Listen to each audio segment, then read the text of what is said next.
Hello mga kaibigan, mga treasure hunter, magandang isang pinagpalang araw na naman tayo mga kaibigan. Dito sa ating video ngayon ay napakaganda, napakaayos ng ating ginagawa dahil parang may nakikita tayong napakaganda rito ngayon sa ilalim. Nadidetect natin at nakikita natin na kung bakit nag-iiba ang kulay para nagkakaroon sa ng design na may tunnel sa ilalim. Dito mga kaibigan sa ating ginagawa ngayon dito sa ating bagong video na ito ay dito pa rin ito sa puno noong dalawang mangga na century tree na yung isa ay tinamaan na ng kidlat. Ay pinatuloy natin ang hukay sapagkat ako ay may kasabihan tayong lahat, ang isang treasure hunter kapag ito ay umayaw ay hindi nagwawagi. Kaya para makuha mo gusto mo, hanggat nakakakita ka ng napakagandang sign, huwag kang aayaw. Kapagkat katulad nga ng matatanda ng kasabihan, ang umaayaw daw ay hindi nagwawagi at ang nagwawagi ay yung hindi umaayaw. Kaya tayo ay ipagpapatuloy natin ito at ito ay isang napakagandang laban ng buang loob, laban na talagang panang disposisyon na makuha. Total, meron naman tayo dito may-ari ng bangko na hindi tayo bibitawan, hindi tayo iiwanan hanggat gusto natin gamitin. Ang bangko na ito ay gagamitin natin, siya ang bahalang magbayad sa operator at saka sa krudo nito. Total, ito ay hindi naman hulugan at cash niyang mabili. Kaya bali ang cashier natin ngayon ay may-ari ng bangko. At yung kagandahan nun, yung may-ari ng bangko at yung may-ari ng lupa ay iisa. Kaya kaya nating halungkatin ang buong lugar na ito na wala tayong ibang kakausapin. Hindi ang may-ari ng bangko at ang may-ari ng lupa na ito kasi ay iisa. At siya rin ang nagutos sa atin, siya ang kumuha sa atin upang halungkatin natin ito. Kaya malakas sa ulob ko na lusungin at talagang hindi ko iiwanan ang lugar na ito dahil ito ay makasaysayang lugar pala. Ayon sa una nating video ay matandang punong kahoy na ito at tinamaan na ng kidlat at alam naman ninyo ang kasabihan, lalo ng matatanda at marami ring naniniwala na sa lugar na ito noon kasi ito ay ang itaas ito ay naging paliparan ng eroplano. Diyan nagtatago ang mga eroplano ng mga tora-tora ng mga Hapon. Kung napasin nyo na sa ating bagong video, sa dati nating video pala ay sa unang video nito sa part 1 ito ay nandun yung tora-tora video natin. Kaya kung kayo man ay nakakaalam ito, lugar na ito ay ayun na rin nagpapatunay na totoo ang sinasabi ko at hindi naman ako nagsisinungaling dahil lahat ng matatanda dito ay nakausap ko at PR na lupa na to, kaya pala nyo pinag-interesan na binili dahil sa 20 punong mangga na yan at may kasaysayan ang buong lote na itong buong lugar na ito.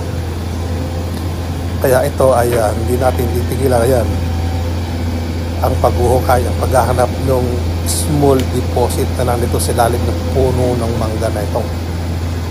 Kaya kasi ito lumalabas na yung sa may tapat mismo ng puno ng mangga na hinukay ng bangka ito ay napakalambot. At maliban doon sa kinukunan nito ngayon, ay hinahanapan ko sa nag-iibang market kung back soil pa lang siya. Kung ano, kaya ginaganyan ko ang pagbabagsak ng lupa.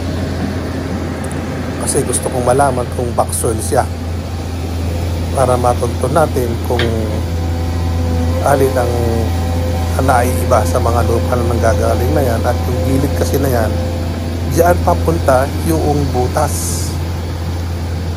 Kaya ang kinuwan ko, kung yan hinukay ng buo at sinimyentong ilalim para magkaroon sila ng magandang bunker, ay nalalaman ko yan. Kasi diyan ay walang halos bato. Kabulubundukan niya, bakit ganyan ang lupa? Lupang lupa siya sa lugar na yan. Wala kang makikita malalaking bato itinambak bukod tanggan. Puro lupa. Kaya ito, kung tutuusin itong butas na ginawa ko sa bangko natin, ay maliit pa.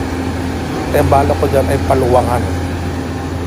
Talagang kukunin ko siya ng kahit na 10 by 10 ang luwang, 10 meters by 10 meters ang luwang para sigurado tumbok namin ang kaluwangan ng ugat ng puno ng ng mangga na yan. Kasi yung kalahati ng butas na yan ay iba ang kulay. At yung kalahati ay lupa. Yung kalahati ay anong tawag dito sa pila, sabi sa Ilocano yun parang sa Tagalog yon ay parang siyang clay, matigas na clay ang pan. Kaya sa ilalim ng clay na yon, sa ilalim ng matigas na clay na yon, nandun yung butas na parang bunker na maliit. Kaya tinutuntun ko ngayon dito, kaya di ako pinauhukay yung bako na yan para makita yung ibabaw yan sa lugar na yan. Yung ibabaw mismo nung pinaka bunker, kung nakasimento lang siya o nakabutas lang sa matigas na clay na yan. Kasi malambot pa pa lang siya, backsoil pa lang siya ang hinahanap doon ngayon. Kung may naiiwan ng mga sanga sa ilalim na tuyo o dahon na tuyo, meron kami nakita riyan na isang palatandaan na napakaganda sa lugar na yan. Kaya hindi namin ito titigilan, mga kaibigan, mga ka-treasure hunter, hanggat hindi natin nadadali. Ito ay kumbaga ay part 1 lang. Yan kumbaga nasa part 3 na tayo, napag-okay ngayon pa lang. Dahil hindi ko pa nakakasigurado kung itong sa part 3 na ito ay mailalabas ko yung laman sa loob o aabutin pa tayo ng part 4. Kasi itong video natin ay talagang mahigsi lang. Hindi tayo makagawa ng isang napakahaba at masyadong busy. Masyado. Ayan, pinatitignan natin kay Lakay Eddie kung merong kakaiba o may naiiwan ng iba sa mga maliliit na bato o palatandaan na mayroong nakasabog giveaway na maliliit. Kasi kung minsan nabubudburan niya ng mga batong maliliit na tatawag na non-processing na nagiging palatandaan ay nahanap din nila yan. Kung minsan 4, 5, 6 yan na magkakasunod na magkakadikit na nagsasabi na tama ang butas nila. Pero kung tayo lang at titingin nun, hindi natin siya mapapansin. Akala lang natin na isang putik lang na kulay brown ang nailagay natin doon. Hindi natin nalalaman ngayon kung ito ay isang palatandaan na nila. Kaya tayo man gustong tumingin ng mga ganyan, kailangan ang mga mata natin ay mapanuri. Lahat ng bagay, lahat ng naiibang korte o ayos o pinaghihinalaan ng iyong paningin ay dapat mong hipuin, hawak at tignang mabuti. Kung maaari ito, ugasan mo, kuskusin mo para makita mo kung ito ay isang non-processing gold o isang nuggets sa English. Kaya kung ano man, ganyan ang gagawin natin pag ikaw na silalim na ng butas, lahat ng bagay ay mapanuri. Titignan mabuti ang layer ng lupa, titignan mabuti kung ano ang pinagkakaibahan na. Kasi kung minsan yan ay nalalampasan natin ang butas, nalalampasan natin, tunnel na pala ay nalalampasan natin dahil sa tagal ng panahon.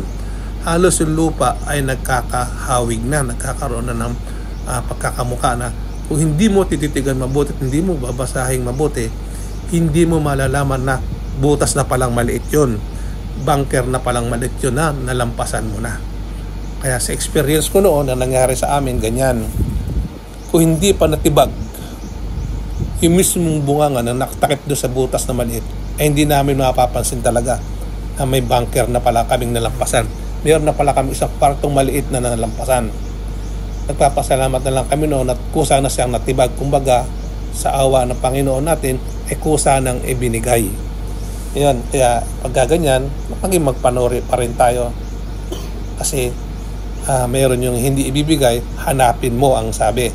Kaya kailangan hanaping maigi, para tandaan mabuti.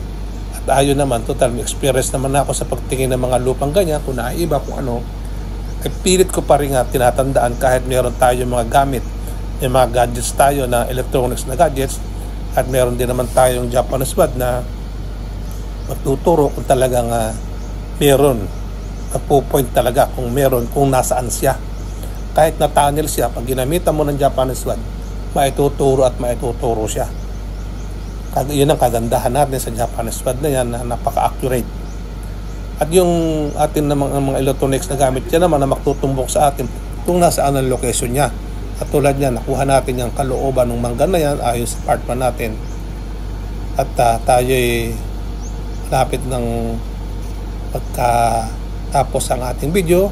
Kaya tayo lubos-lubos na nagpapasalamat sa ating mga ka-treasure hunter.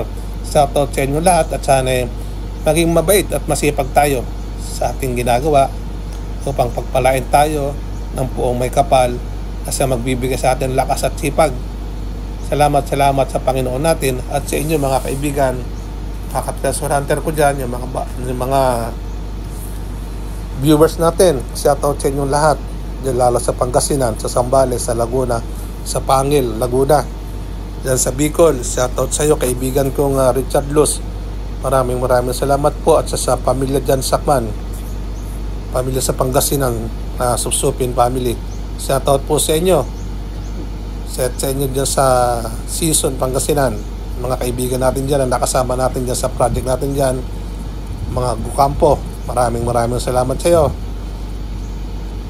At saka ano man ang ating gagawin ngayon ay ang panalangin sa puong may kapal na may paglinawin ng ating isipan at magkaroon tayo at pagkatiwalaan tayo ng ating kapwa. Maraming salamat po sa inyo lahat at sa lahat ng mga nanonood.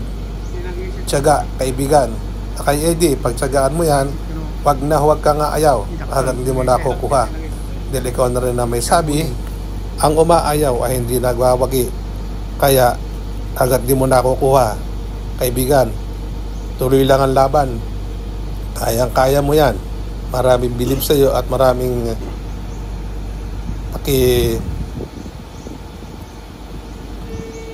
pakihanap mo lang mabuti at ang ating matutunan ang sulok na yan. Lahat ng gadgets mo ay diyan na tumutumbok, kaya pag-igihin mo sa susulok na yan, diyan lang at wala nang ibang pupuntahan yan. Nandyan na ang pinaka-tunnel niyan, ang pinaka-bunganga niyan. Mas maganda dyan siguro na kay Eddie, para sa laliman mo pa ng kaunti.